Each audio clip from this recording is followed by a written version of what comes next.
আজকে আমরা আলোচনা করব সপ্তম শ্রেণীর বিজ্ঞান বইয়ের প্রথম অধ্যায়ে যেই বিষয়টা রয়েছে তো সেই বিষয়টা নিয়েই আলোচনা করব। তো তোমাদের এখানে যে দেখতেই পাচ্ছ রয়েছে নিম্ন শ্রেণীর জীব 1 থেকে 9 পৃষ্ঠা, তো এইটাই নিয়ে আজকে আলোচনা করব। তো আমরা এইবার এখানে যে দেখতে পাচ্ছ প্রথম অধ্যায় নিম্ন শ্রেণীর জীব।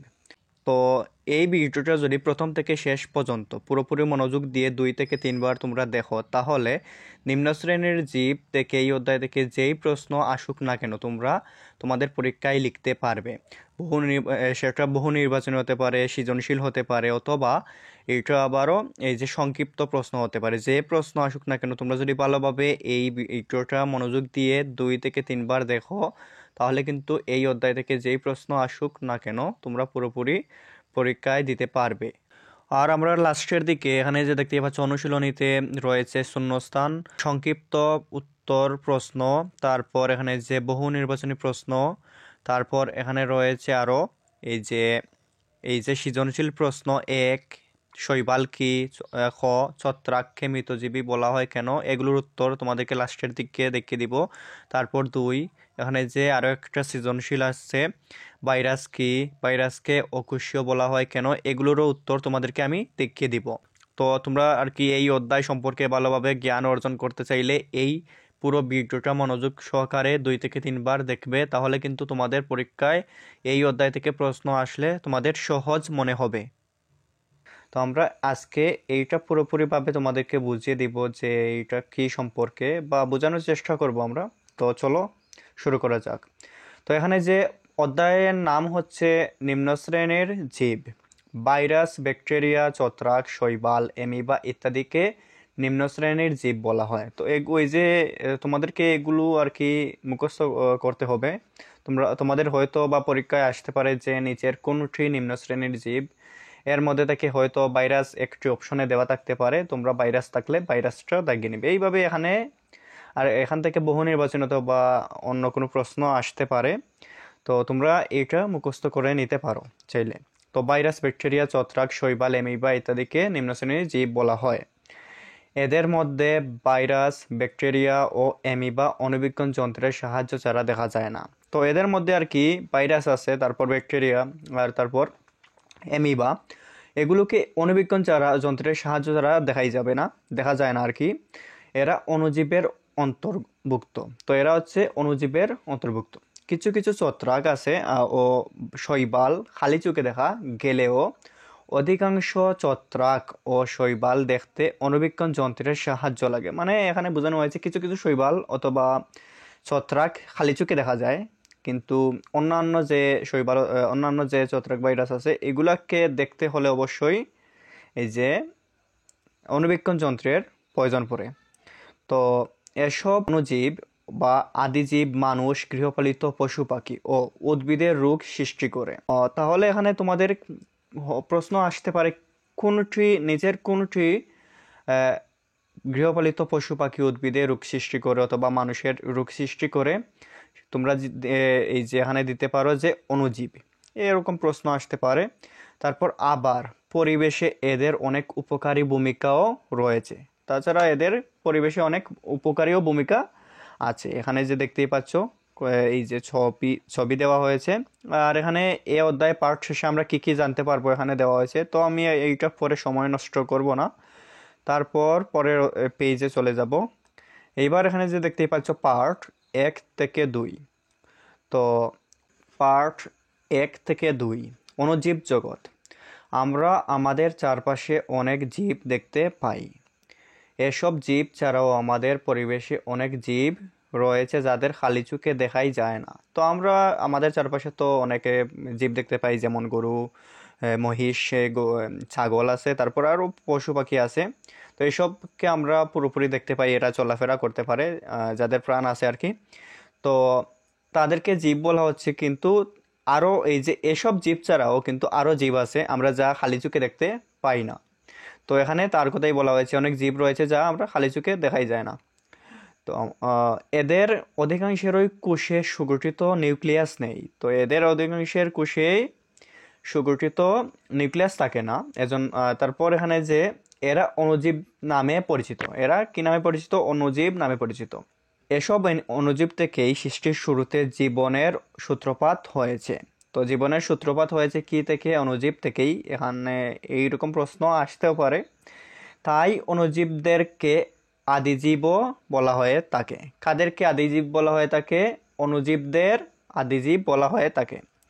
তোমরা ষষ্ঠ শ্রেণীতে মার্গুলিস ও হুইটেকারের জীবজগতের পঞ্চরাজ্য প্রস্তাবনায় অণুজীব সমূহের মনেরা, প্রোটিস্টা ও ফাইজাইন রাজ্য দেখতে পেয়েছ। আবার অণুজীবসমূহের শ্রেণীবিভাগ করতে গিয়ে বর্তমানকালে অণুজীব বিজ্ঞানীগণ এ জগৎকে 3টি রাজ্যে ভাগ করেছেন। তো অণুজীব জগৎকে কয়টি রাজ্যে ভাগ করা হয়েছে? এরকম প্রশ্ন আসতে পারে। কয়টি? 3টি রাজ্যে ভাগ করা হয়েছে। তো এখানে যে তোমাদেরকে চিত্রের মাধ্যমে দেখানো হয়েছে যে অণুজীব জগৎ রাজ্য 1 একরিওটা, তারপর রাজ্য 2 প্রোক্যারিওটা, তারপর রাজ্য 3 ইউক্যারিওটা। তো প্রথমেই রাজ্য 1 দিয়ে শুরু হয়েছে। এবার এখানে যে রাজ্য 1 একরিওটা বা অকোষীয়, এসব অণুজীব এতই ছোট যে তা সাধারণ আলোক অণুবীক্ষণ যন্ত্রের নিচেও দেখা যায় না। এদের দেখতে ইলেকট্রন অণুবীক্ষণ যন্ত্রের প্রয়োজন হয়, যেমন ভাইরাস। তো ভাইরাস দেখতে কোন ধরনের অণুবীক্ষণ যন্ত্রের প্রয়োজন হয়? এরকম প্রশ্ন আসতে পারে। এটা হবে ইলেকট্রন। তারপর হচ্ছে রাজ্য 2 প্রোক্যারিওটা বা আদিকোষী, যেসব অণুজীবের কোষের কেন্দ্রিকা সুগঠিত নয় তারাই এ রাজ্যর সদস্য। সুগঠিত কেন্দ্রিকা না থাকায় এদের কোষকে আদিকোষ বলা হয়, যথা ব্যাকটেরিয়া। রাজ্য 3 ইউক্যারিওটা বা প্রকৃত কোষী, যেসব অণুজীব কোষের কেন্দ্রিকা সুগঠিত তাদের প্রকৃত কোষ বলে। শৈবাল, ছত্রাক, প্রোটোজোয়া এ ধরনের অণুজীব। তো এইবার এখানে যে তোমাদের চলে আসবে পার্ট 3 থেকে 4। তারপর ভাইরাস ও ব্যাকটেরিয়া। ভাইরাস, রিকটেস, ছত্রাক, ব্যাকটেরিয়া, শৈবাল, প্রোটোজোয়া ইত্যাদি বিভিন্ন ধরনের অণুজীব আমাদের পরিবেশে ছড়িয়ে ছিটিয়ে আছে। এরা অধিকাংশই আমাদের উপকার করে, তবে কিছু কিছু অণুজীব আছে যারা আমাদের দেহে রোগ সৃষ্টি করে। এবার আমরা কয়েকটি অণুজীব সম্পর্কে জানব। তো এবার এখানে যে ভাইরাস, ইলেকট্রন অণুবীক্ষণ যন্ত্র ছাড়া ভাইরাসদেরকে দেখা যায় না। এরা সরলতম গঠনের। তো এরকম নিচে ওই যে বহু নির্বাচনী প্রশ্ন দিতে পারে যে নিচের কোনটি সরলতম গঠনের। আচ্ছা, এইবার এখানে ভাইরাস অপশনে থাকতে পারে, অথবা ছত্রাক, ব্যাকটেরিয়া এরকম অপশনে থাকবে। তোমাদেরকে ভাইরাসটা দাগাতে হবে অথবা সঠিক উত্তর লিখতে হবে। এইভাবে এটা মনে রাখবে। তারপর ভাইরাসের দেহে কোষপ্রাচীর, প্লাজমা, লেমা, সুগঠিত নিউক্লিয়াস, সাইটোপ্লাজম ইত্যাদি কিছুই নেই। তাই ভাইরাস দেহকে অকোষীয় বলা হয়। এরা শুধুমাত্র আমিষ আবরণ ও নিউক্লিক অ্যাসিড ডিএনএ বা, তোমাদেরকে এখানে দেখিয়ে দিয়েছি। এইবার এখানে যে আরএনএ নিয়ে গঠিত। এদের আমিষ আবরণ থেকে নিউক্লিক অ্যাসিড বের হয়ে গেলে এরা জীবনের সকল লক্ষণ হারিয়ে ফেলে। তবে অন্য জীবদেহে যেই মাত্র আমিষ আবরণ ও নিউক্লিক অ্যাসিডকে একত্র করা হয়, তখনই এরা জীবনের সব লক্ষণ ফিরে পায়। অর্থাৎ জীবিত জীবদেহ ছাড়া বা জীবদেহের বাইরে এরা জীবনের কোনো লক্ষণ দেখায় না। এ কারণে ভাইরাস প্রকৃত পরজীবী। এখানে পরজীবী হবে। তো ভাইরাস নিচের কোনটি পরজীবী? ভাইরাস হচ্ছে একটি পরজীবী অণুজীব। তো এবার ভাইরাসদের মধ্যে ব্যাকটেরিওফাজ ভাইরাস একটি পরিচিত ভাইরাস। 1.1 এদের গঠন সম্পর্কে ধারণা দেওয়া হলো। ভাইরাস গোলাকার, দণ্ডাকার, ভেঙাচির ন্যায় ও পাউরুটির ন্যায় হতে পারে। ভাইরাস মানবদেহে বসন্ত, হাম, সর্দি, ইনফ্লুয়েঞ্জা ইত্যাদি রোগ সৃষ্টি করে। তো এরকম প্রশ্ন আসতে পারে যে ভাইরাস মানবদেহে কোন কোন ধরনের রোগ সৃষ্টি করে অথবা তৈরি করে? তো কোন কোন রোগ এখানে তোমাদের হয়তো কয়েকটি রোগের নাম বলবে। তো ভাইরাস মানবদেহে তৈরি করে হাম, সর্দি, ইনফ্লুয়েঞ্জা ইত্যাদি। বসন্ত, হাম, সর্দি ইত্যাদি বায়ুবাহিত রোগ। দানের চুংড়ো ও তামাকের মোজাইক রোগ ভাইরাসের কারণে হয়। ভাইরাসের উপকারিতা: বিভিন্ন রোগ যেমন বসন্ত, পোলিও ও প্লেগের টিকা ভাইরাস থেকে তৈরি হয়। তো প্লেগের টিকা অথবা বসন্ত রোগের টিকা কোন কোন অণুজীব থেকে তৈরি হয় প্রশ্ন আসতে পারে। ভাইরাস অণুজীব থেকে তৈরি হয়। জিন প্রকৌশলে ভাইরাস ব্যবহৃত হয়। কিছু ব্যাকটেরিয়াজনিত রোগ থেকে পরোক্ষভাবে রক্ষা করে। ভাইরাসের অপকারিতা: মানবদেহে কোভিড-19, বসন্ত, হাম, জলাতঙ্ক, এইডস প্রভৃতি রোগ সৃষ্টি করে। উদ্ভিদের বিভিন্ন রোগ যেমন তামাকের মোজাইক রোগ, দানের চুংড়ো রোগ ইত্যাদি সৃষ্টি করে।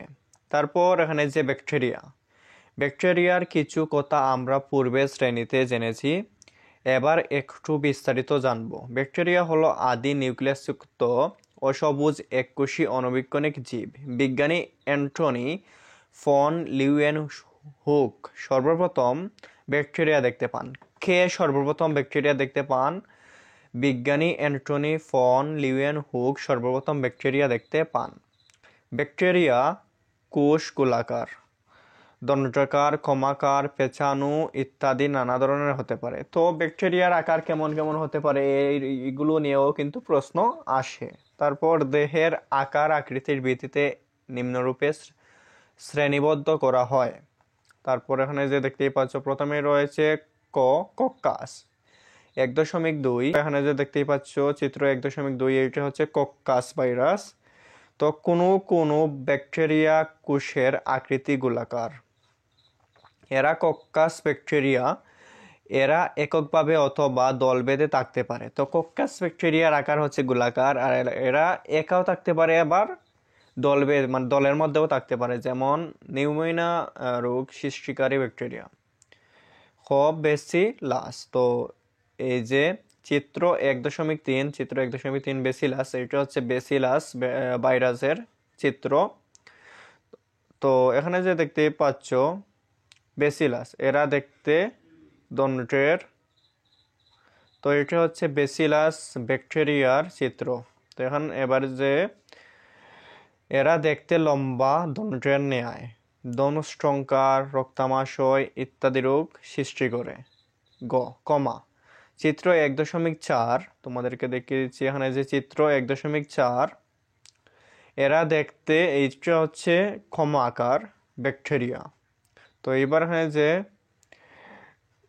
কমা আকার 1.4, এরা পাকা দণ্ডের ন্যায় আকৃতির ব্যাকটেরিয়া। মানুষের কলেরা রোগের ব্যাকটেরিয়া এ ধরনের। তো কলেরা রোগ সৃষ্টিকারী ব্যাকটেরিয়া কোনটি? কমাকার ব্যাকটেরিয়া হচ্ছে কলেরা রোগ সৃষ্টিকারী ব্যাকটেরিয়া। তো গ্রহ নাম্বার স্পাইরিলাম এ ধরনের ব্যাকটেরিয়ার আকৃতি পেঁচানো। তো স্পাইরিলাম ব্যাকটেরিয়ার আকৃতি কেমন, পেঁচানো, এরকম কিন্তু প্রশ্ন আসবে। তোমাদের বইয়ের বাইরে কোনো প্রশ্নই আসবে না। তোমরা যদি চাও এই যে গাইড আছে, বিভিন্ন গাইডেও পড়তে পারো, কিন্তু বইয়ের বাইরে কিছুই আসবে না। হয়তো গাইডের বাইরে কিছু আসতেও পারে, কিন্তু বইয়ের বাইরে থেকে কোনো কিছু আসবে না। তো ব্যাকটেরিয়ার উপকারিতা: মৃত জীবদেহ ও আবর্জনা পচাতে সাহায্য করে। তো ব্যাকটেরিয়া উপকারিতা হচ্ছে ব্যাকটেরিয়া এই যে মৃত জীবদেহ অথবা আবর্জনা পচাতে সাহায্য করে। একমাত্র ব্যাকটেরিয়াই প্রকৃতি থেকে সরাসরি মাটিতে নাইট্রোজেন সংবন্ধন করে। কোনটি প্রকৃতি থেকে নাইট্রোজেন সংবন্ধন করে? ব্যাকটেরিয়া। তারপর তোমরা এখানে দেখতে পেয়ে যাবে এই যে পাট থেকে আঁশ ছাড়াতে সাহায্য করে। ব্যাকটেরিয়া কিন্তু পাট থেকে আঁশ ছাড়াতেও সাহায্য করে। দই তৈরি করতেও ব্যাকটেরিয়ার সাহায্য নিতে হয়। দই তৈরি করতে চাইলে আমাদেরকে ব্যাকটেরিয়ার সাহায্য নিতে হয়। বিভিন্ন জীবন রক্ষাকারী অ্যান্টিবায়োটিক ব্যাকটেরিয়া থেকে তৈরি হয়। ব্যাকটেরিয়া জিন প্রকৌশলের মূল ভিত্তি। কিছু কিছু ক্ষেত্রে জীবের কাঙ্ক্ষিত বৈশিষ্ট্য পাওয়ার জন্য জিনগত পরিবর্তনের কাজে ব্যাকটেরিয়াকে ব্যবহার করা হয়। ব্যাকটেরিয়ার অপকারিতা। ব্যাকটেরিয়া মানবদেহে যক্ষ্মা, কলেরা, টাইফয়েড, আমাশয় প্রভৃতি রোগ সৃষ্টি করে। এরা খাদ্যদ্রব্য পচন, ফলমূলের পচন ঘটায়। উদ্ভিদে বিভিন্ন রোগ যেমন ধানের লিফ ব্লাইট, টমেটোর ক্যাঙ্কার ইত্যাদি ঘটায়। তো এইটাই ছিল। তারপর তোমাদের এই যে এখন দেখতে পাচ্ছ পার্ট 5 ও 6, ছত্রাক, শৈবাল ও অ্যামিবা। এবার ছত্রাক সম্পর্কে। ছত্রাক সমাঙ্গদেহী, ক্লোরোফিলবিহীন ও সবুজ জীব। ক্লোরোফিলের অভাবে এরা সালোক সংশ্লেষণ করতে পারে না। তাই এরা পরভোজী অথবা মৃতভোজী। তো পরভোজী ছত্রাক বাসি ও পচা খাদ্যদ্রব্য, ফলমূল, শাকসবজি, ভেজা রুটি বা চামড়া, গোবর ইত্যাদিতে জন্মায়। তো পরভোজী ছত্রাক কোথায় কোথায় জন্মাতে পারে, এরকম প্রশ্ন আসতে পারে। তো বাসি বা অপচা খাদ্যদ্রব্যে, ফলমূলে, তারপর শাকসবজি, ভেজা রুটি অথবা চামড়া অথবা গোবরে জন্মাতে পারে পরভোজী ছত্রাক। তো এবার এখানে যে মৃতভোজী ছত্রাক মৃত জীবদেহে বা জৈব পদার্থপূর্ণ মাটিতে জন্মায়। ছত্রাকের অর্থনৈতিক গুরুত্ব।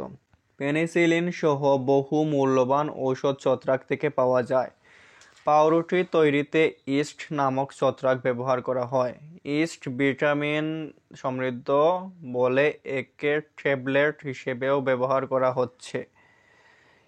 এগারিকাস নামক এক ধরনের মাশরুম শৌখিন খাদ্য বলে বিবেচিত। বর্তমানে আমাদের দেশসহ বহু দেশে এর চাষ করা হয়।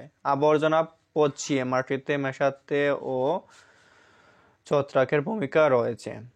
তো মানুষ, জীবজন্তু ও উদ্ভিদের বহু রোগের জন্য দায়ী এই ছত্রাক। দাঁত, চুলি, চুলম ও মানুষের শ্বাসনালীর প্রদাহ সংক্রমণে ছত্রাকের সংক্রমণে হয়ে থাকে। ছত্রাক আলুর বিলম্বিত দশা রোগ, পাটের কলপট্টি রোগ, আখের লাল পচা রোগ সৃষ্টি করে। এরা সহজেই কাঠ ও বেত বা বাঁশের আসবাবপত্র পচিয়ে আমাদের ক্ষতি করে। ছত্রাক সংক্রমণ প্রতিরোধকরণ। কিভাবে ছত্রাকের সংক্রমণ প্রতিরোধ করা যায় তা সম্পর্কে এখানে বলা হয়েছে। তো এইবার এখানে যে ছত্রাক সংক্রমণ প্রতিরোধকরণ, ছত্রাকজনিত রোগ খুবই ছোঁয়াচে, অর্থাৎ আক্রান্ত ব্যক্তির স্পর্শে এলে এই রোগ সংক্রমিত হতে পারে। এসব রোগ থেকে নিরাপদ থাকতে যা করা দরকার তা হলো ছত্রাকজনিত রোগে আক্রান্ত ব্যক্তির ব্যবহৃত জিনিসপত্র, কাপড় চোপড়, চিরুনি, টুপি, স্যানিটাইজার ব্যবহার না করা, ছত্রাকজনিত রোগে আক্রান্ত ব্যক্তির সংস্পর্শে কম আসা। তারপর ছত্রাক আক্রান্ত উদ্ভিদে ঔষধ ছিটানো বা উদ্ভিদ তুলে পুড়িয়ে ফেলা। শৈবাল সমাঙ্গবর্গের ক্লোরোফিলযুক্ত ও সবুজি উদ্ভিদরাই শৈবাল। এরা মাটি, পানি ও অন্য গাছের উপর জন্মায়। সবুজ চারা ও লাল, বাদামি ইত্যাদি রঙের শৈবাল দেখা যায়। স্পাইরোগাইরা নামক শৈবাল বেশিরভাগ জলাশয়ে পাওয়া যায়। শৈবালের উপকারিতা। আইসক্রিম তৈরিতে সামুদ্রিক শৈবাল জাত এলজিন ব্যবহৃত হয়। সামুদ্রিক শৈবাল আয়োডিন ও পটাশিয়ামের একটি ভালো উৎস। মৎস্য চাষে শৈবাল খাদ্য হিসেবে ব্যবহৃত হয়।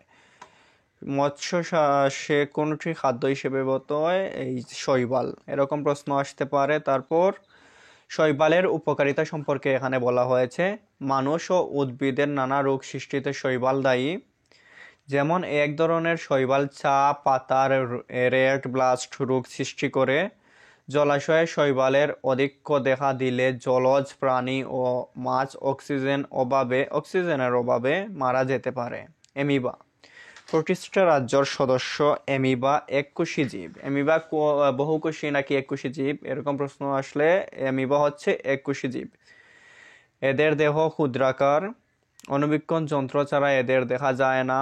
এরা প্রয়োজনে দেহের আকার আকৃতি পরিবর্তন করে থাকে। এদের দেহ থেকে আঙ্গুলের মতো তৈরি অভিক্ষেপকে ক্ষণপথ বলে। ক্ষণপথ কাকে বলে? এটা তোমরা দিবে যে অ্যামিবার দেহ থেকে আঙ্গুলের মতো তৈরি অভিক্ষেপকে ক্ষণপথ বলে। এর সাহায্যে অ্যামিবা খাদ্য গ্রহণ ও চলাচল করে। তো অ্যামিবা কোনটির সাহায্যে খাদ্য গ্রহণ ও চলাচল করে? এইটা হবে ক্ষণপথ এর সাহায্যে। এদের দেহে পানি গহ্বর, খাদ্য গহ্বর ও সংকুচন গহ্বর থাকে। এদের সারা দেহ একটি পাতলা ও স্বচ্ছ পর্দা দ্বারা ঘেরা থাকে। একে প্লাজোমালেমা বলা হয়। প্লাজোমালেমা কাকে বলে? এটা প্রশ্ন আসতে পারে। তো তোমরা এটা এখান থেকে দিতে পারো এই যে এদের সারা দেহ একটি, আচ্ছা এখান থেকে দিবে তোমরা, অ্যামিবার সারা দেহে একটি পাতলা ও স্বচ্ছ পর্দা দ্বারা ঘেরাও থাকে। একে বলা হয় প্লাজোমালেমা বলা হয়। আচ্ছা, তো অ্যামিবা পানিতে, স্যাঁতসেঁতে মাটিতে, পুকুরের তলায়, পচা জৈব আবর্জনার মধ্যে জন্মে। তো অ্যামিবা কোথায় কোথায় জন্মাতে পারে এরকম প্রশ্ন আসতে পারে। তোমরা দিবে যে অ্যামিবা পানিতে, তারপর স্যাঁতসেঁতে মাটিতে, পুকুরের তলায়, পচা জৈব আবর্জনার মধ্যেও জন্মাতে পারে। তারপর পার্ট 7, তো এটা হচ্ছে অ্যান্ট্রামিবা। অ্যান্ট্রামিবা প্রতিষ্ঠা রাজ্যভুক্ত আরেক ধরনের এককোষী জীব। খালি চোখে এদের দেখা যায় না। এদের দেহের কোনো নির্দিষ্ট আকৃতি নাই, কারণ এরা সর্বদাই অ্যামিবার মতো আকার ও আকৃতি পরিবর্তন করতে থাকে। এদের দেহ স্বচ্ছ জেলির ন্যায়। কোনটির দেহ স্বচ্ছ জেলির ন্যায়? প্রশ্ন আসতে পারে। অ্যান্ট্রামিবার দেহ স্বচ্ছ জেলির ন্যায়। তবে কখনো কখনো প্রতিকূল পরিবেশে এরা গোলাকার শক্ত আবরণে নিজেদের দেহ ঢেকে ফেলে। এই অবস্থায় একে সিস্ট বলে। আমাশয় রোগ সাধারণত 2 ধরনের। আমাশয় রোগ সাধারণত কয় ধরনের? এটা প্রশ্ন আসবে। আমাশয় রোগ সাধারণত 2 ধরনের। যথা কি কি? আমাশয় রোগ 2 ধরনের কি কি? এইটা হচ্ছে অ্যামিবিক ও বেসিলারি। বেসিলারি আমাশয়ের কারণে এক ধরনের বেসিলাস ব্যাকটেরিয়া।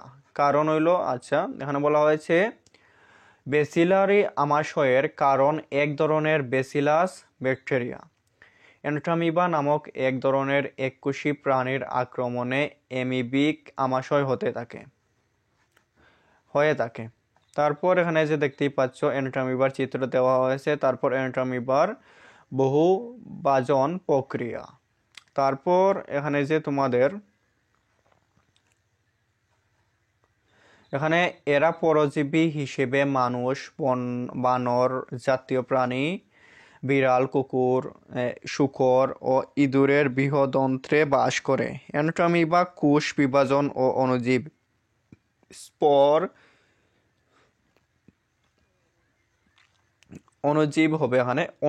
স্পর সৃষ্টির বংশবৃদ্ধি করে।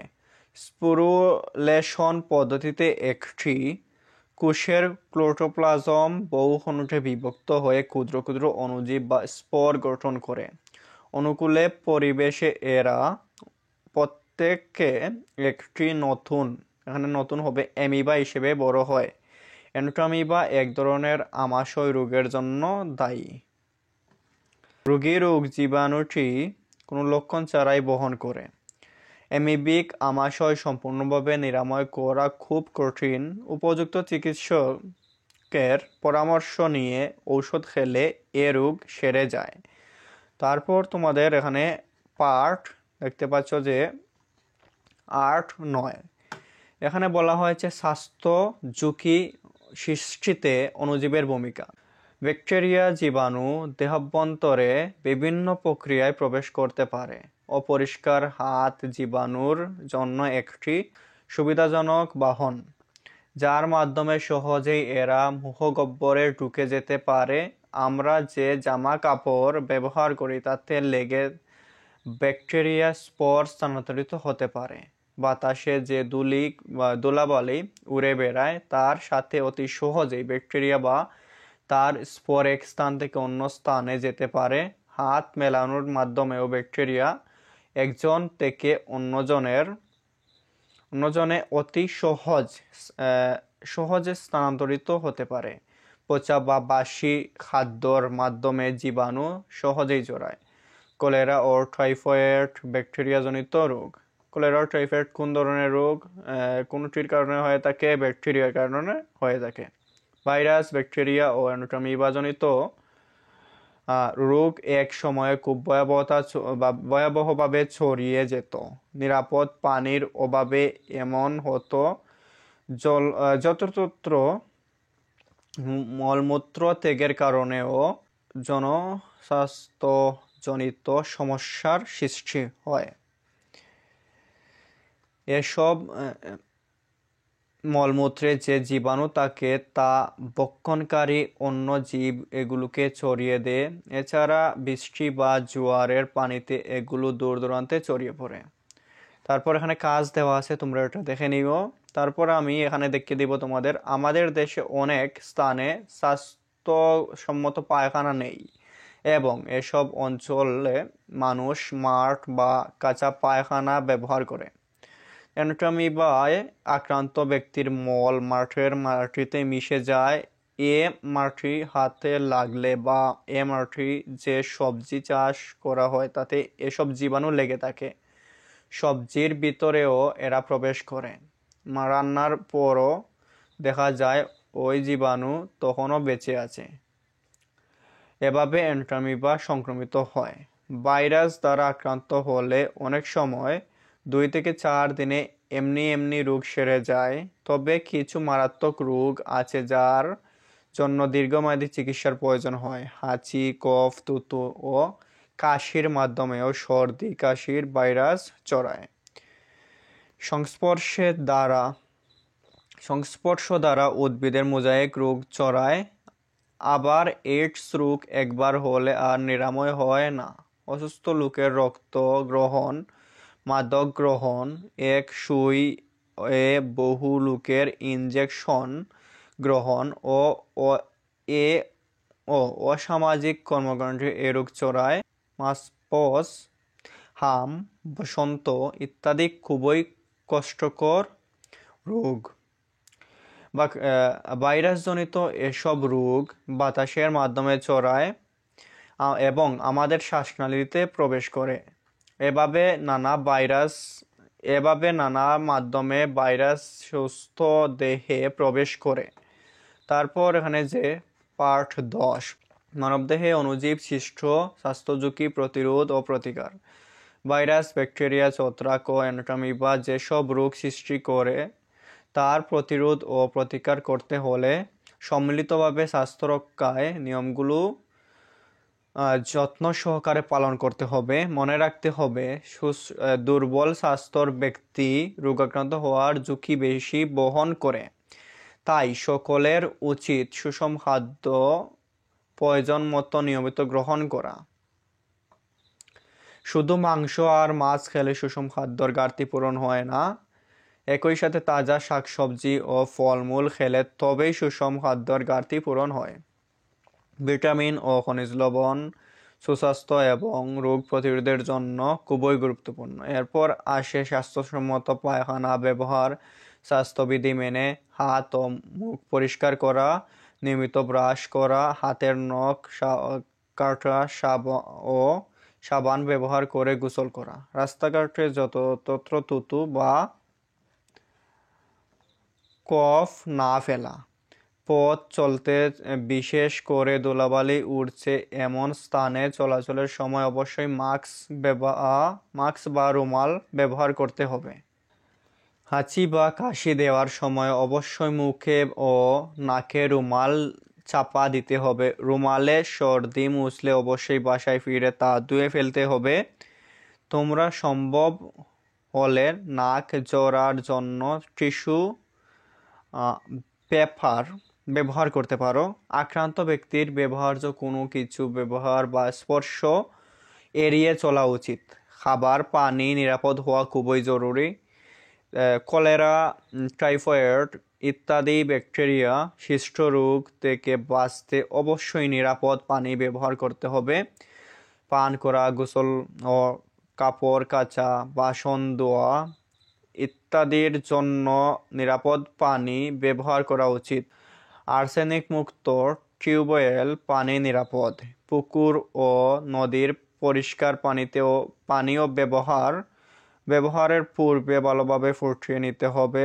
মানুষ ও পশু পাখি আক্রান্ত হলে তাদের চিকিৎসা করাতে হবে। তবে ভাইরাস যেমন বার্ড ফ্লুতে আক্রান্ত হলে পাখি মেরে মাটিতে পুঁতে রাখতে হয়।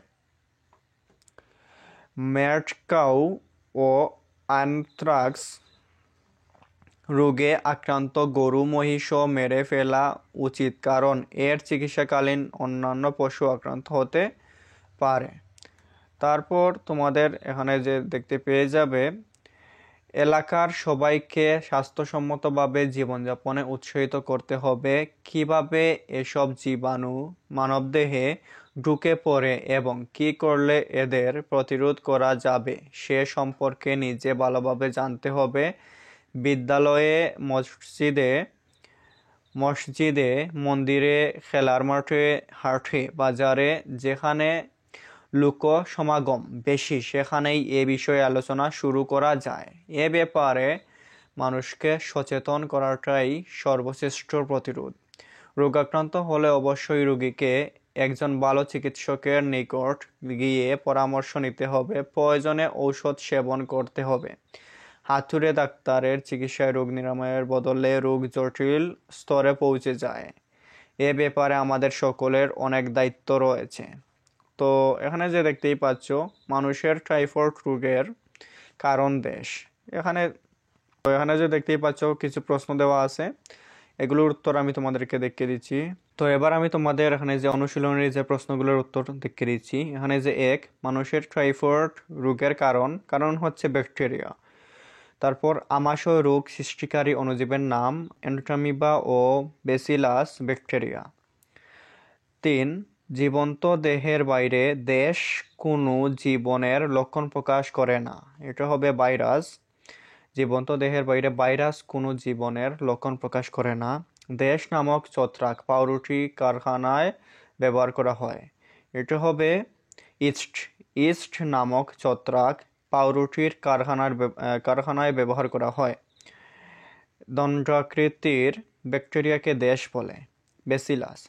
দণ্ড আকৃতির ব্যাকটেরিয়াকে ব্যাসিলাস বলে। তারপর তোমাদের এখানে যে সংক্ষিপ্ত প্রশ্ন রয়েছে, সংক্ষিপ্ত প্রশ্নের উত্তর। 1. প্রকৃত পরজীবী কথার অর্থ কী?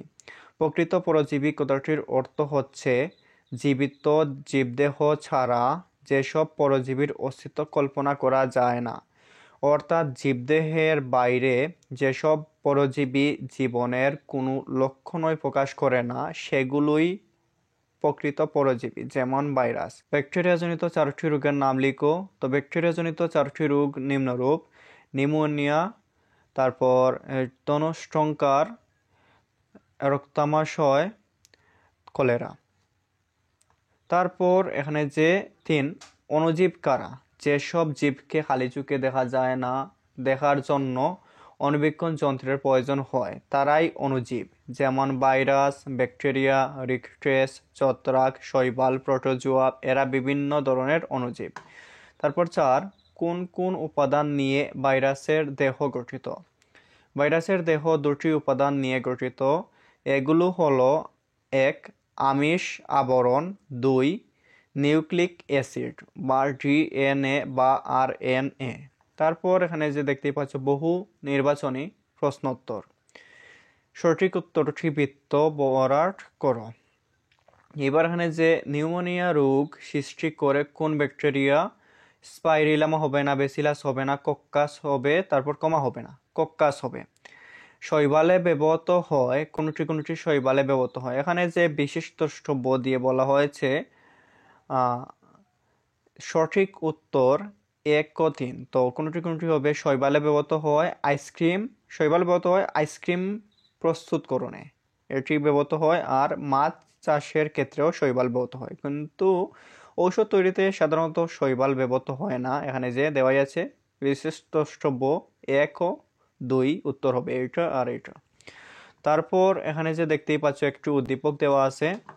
উদ্দীপকে বলা হয়েছে তারেক আখ খাবার সময় লক্ষ্য করলো আখের গায়ে লাল দাগ পড়েছে।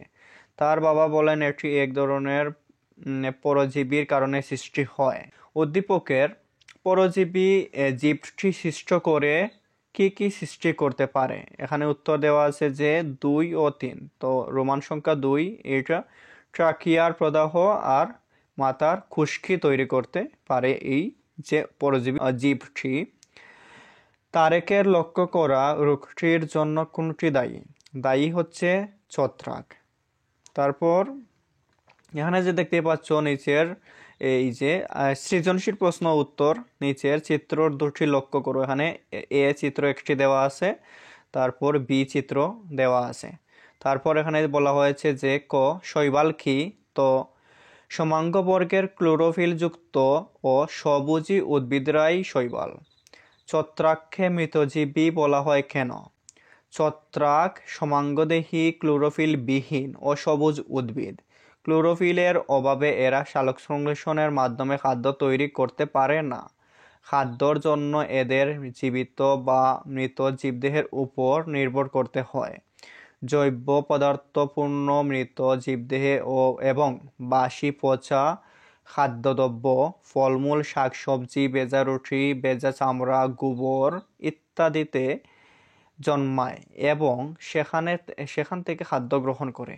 এ কারণেই ছত্রাককে মৃতজীবী বলা হয়। তারপর এ দ্বারা সৃষ্ট রোগ প্রতিরোধের উপায় ব্যাখ্যা করো। এখানে যে এ চিত্রটি দেওয়া আছে, তো তোমরা কিভাবে লিখবে এখানে আমি তোমাদেরকে দেখিয়ে দিচ্ছি। এখানে যে তোমরা উদ্দীপকের এ চিহ্নিত চিত্রটি এন্ট্রামিবা নামক এককোষী জীবের এ ধরনের এককোষী জীবের আক্রমণে অ্যামিবিক আমাশয় হয়ে থাকে। এন্ট্রামিবা দ্বারা সৃষ্ট রোগ অর্থাৎ অ্যামিবিক আমাশয় প্রতিরোধ করতে নিচের পদক্ষেপগুলো নিতে হবে। 1. মলত্যাগের পর এবং খাওয়ার আগে সাবান বা ছাই দিয়ে ভালোভাবে হাত ধুতে হবে। তারপর 2. হাতের নখ নিয়মিত কেটে ফেলতে হবে। 3. নিরাপদ পানি পান করতে হবে অথবা ফুটিয়ে পান করতে হবে। নলকূপের পানি নিরাপদ, তাই সরাসরি পান করা, গোসল করা ও বাসন ধোয়ার কাজে এ পানি ব্যবহার করতে হবে। 4. স্বাস্থ্যসম্মত পায়খানা ব্যবহার করতে হবে। তারপর তোমাদের এখানে যে দেখতে পাচ্ছ বি ক্ষতিকারক জীব হলেও পরিবেশের জন্য এটি গুরুত্বপূর্ণ। যুক্তি সহ তোমার মতামত দাও। তো এখানে যে বি চিত্রটি ক্ষতিকারক হলে পরিবেশের জন্য কি গুরুত্বপূর্ণ, যুক্তি সহ মতামত দেওয়ার কথা বলা হয়েছে। তোমরা চাইলে এইভাবে দিতে পারো। এখানে যে দেখতেই পাচ্ছ উদ্দীপকের প্রদর্শিত বি চিহ্নিত জীব হলো বেসিলাস বা ব্যাকটেরিয়া। এখানে যে দেখতেই পাচ্ছ তোমাদের বইয়ে এই ছবিটা দেওয়া আছে, এটা হচ্ছে আর কি বেসিলাস ব্যাকটেরিয়া বলা হয়েছে। এখানে তোমরা চিত্র দেখে তোমাদেরকে চিনে নিতে হবে। তো এবার এখানে যদি আমরা বিটা হচ্ছে কি ব্যাকটেরিয়া, বেসিলাস ব্যাকটেরিয়া। এই ব্যাকটেরিয়ার কারণে রক্ত আমাশয়, ধনুষ্টঙ্কার প্রভৃতি রোগ হয়। এ ব্যাকটেরিয়া ক্ষতিকারক হলেও পরিবেশের জন্য খুবই গুরুত্বপূর্ণ। তো গুরুত্বপূর্ণ কেন এইটা যুক্তিসহ ব্যাখ্যা করার কথা বলা হয়েছে। তোমরা এখানে লিখে নিবে যে যুক্তিসহ আমার মতামত নিচে উপস্থাপন করা হলো। তো 1. উদ্ভিদ ও প্রাণীর যাবতীয় মৃতদেহ ও আবর্জনা পচাতে ব্যাকটেরিয়া গুরুত্বপূর্ণ ভূমিকা পালন করে। এতে আবর্জনা দ্রুত নিষ্কাশিত হয়ে ফলে পরিবেশ কম দূষিত হয় এবং ভারসাম্য বজায় থাকে। তারপর এখানে তোমরা আরো দিয়ে দিবে যে তোমরা এই যে দেখতে পাচ্ছ 2. একমাত্র ব্যাকটেরিয়াই সরাসরি বায়ুমণ্ডল হতে নাইট্রোজেন যৌগ পদার্থ হিসেবে মাটিতে স্থাপন করে, ফলে মাটির উর্বরতা বৃদ্ধি পায়। 3. জৈব বর্জ্য পদার্থকে দ্রুত রূপান্তরিত করে এটি প্রণালীকে সুস্থ ও চালু রাখে, ফলে বায়ুমণ্ডলে দূষিত হয় না। ব্যাকটেরিয়ার এই কাজগুলো পরিবেশের ভারসাম্য বজায় রাখার জন্য খুবই গুরুত্বপূর্ণ। ব্যাকটেরিয়া যদি এ কাজগুলো সম্পূর্ণ না করত তবে মাটি, পানি এবং বায়ু দূষিত হয়ে পড়ত। আর মাটি, পানি এবং বায়ু দূষিত হয়ে পড়লে পরিবেশও দূষিত হয়ে পড়বে, ফলে পরিবেশ ভারসাম্যহীন হয়ে পড়বে। অতএব বলা যায় উদ্দীপকের বি ক্ষতিকারক জীব হলেও পরিবেশের জন্য খুবই গুরুত্বপূর্ণ। তো তোমরা চাইলে সৃজনশীল এইটা এইভাবে দিতে পারো। তো তাছাড়া তোমরা পাঠ পড়ার পর তোমাদের মতামত অনুযায়ী এইটা বানিয়েও দিতে পারো। সৃজনশীল মানে তোমাদের পড়ার পর যা যা বুঝলে তা থেকে বানিয়ে বানিয়ে তোমরা দিতে পারো। তো 2 নম্বর সৃজনশীলে বলা হয়েছে যে সুহেল ইনফ্লুয়েঞ্জা আক্রান্ত হয়েছে। ইনফ্লুয়েঞ্জায় আক্রান্ত হয়েছে সুহেল। তো তার বাবা তাকে হাঁচি কাশি দেওয়ার সময় রুমাল ব্যবহার করতে বললেন। ভাইরাস কি? ভাইরাস হলো আমিষ আবরণ ও নিউক্লিক অ্যাসিড দ্বারা গঠিত এক প্রকার ইলেকট্রন অণুবীক্ষণিক সরলতম অকোষী জীব। তো সরলতম অকোষী জীব এটা দিয়ে দিবে। তারপর এখানে যে ভাইরাসকে অকোষীয় জীব বলা হয় কেন, কিসের জন্য ভাইরাসকে অকোষীয় জীব বলা হয়?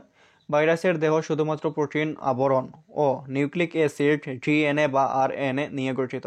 ভাইরাসের দেহ কোষ দিয়ে গঠিত না হওয়ায় এদের দেহ কোষপ্রাচীর, প্লাজমা, লেমা, সুসংগঠিত নিউক্লিয়াস, সাইটোপ্লাজম ইত্যাদি কিছুই নেই। তাই ভাইরাসকে অকোষীয় জীব বলা হয়। তারপর এখানে যে দেখতেই পাচ্ছ গ নাম্বারে তোমাদেরকে বলা হয়েছে যে সুহেলের রুমাল ব্যবহার করতে বলার কারণ ব্যাখ্যা করো। সুহেলকে রুমাল ব্যবহার করার কারণ, সুহেলকে রুমাল ব্যবহার করতে বলার কারণ ব্যাখ্যা করো। তো তোমরা এখানে দিয়ে দিবে যে উদ্দীপক অনুযায়ী সুহেল ইনফ্লুয়েঞ্জায় আক্রান্ত। ইনফ্লুয়েঞ্জা হলো এক ধরনের বায়ুবাহিত ভাইরাসজনিত রোগ। হাঁচি কাশির মাধ্যমেও এ ভাইরাস ছড়ায়। হাঁচি কাশির মাধ্যমে এ রোগের ভাইরাস ছড়ায়। হাঁচি বা কাশি দেওয়ার সময় এ রোগের ভাইরাস বাতাসের সাথে মিশে যায়। বাতাসের মাধ্যমে এ রোগের জীবাণু নিকটস্থ ব্যক্তির শ্বাসনালীতে প্রবেশ করে। যেহেতু এ ভাইরাস বাতাসের মাধ্যমে ছড়ায়, তাই হাঁচি বা কাশি দেওয়ার সময় অবশ্যই মুখে ও নাকে রুমাল চাপা দিতে হবে। এতে জীবাণুটি রুমালের মধ্যেই রয়ে যায় এবং বায়ুতে ছড়িয়ে পড়তে পারে না। আবার রুমালের সর্দি মুছলে অবশ্যই তা ধুয়ে ফেলতে হবে, নয়তো এর জীবাণু অন্যদের আক্রান্ত করবে। এসব ভেবেই সুহেলের বাবা সুহেলকে হাঁচি কাশি দেওয়ার সময় রুমাল ব্যবহার করতে বললেন।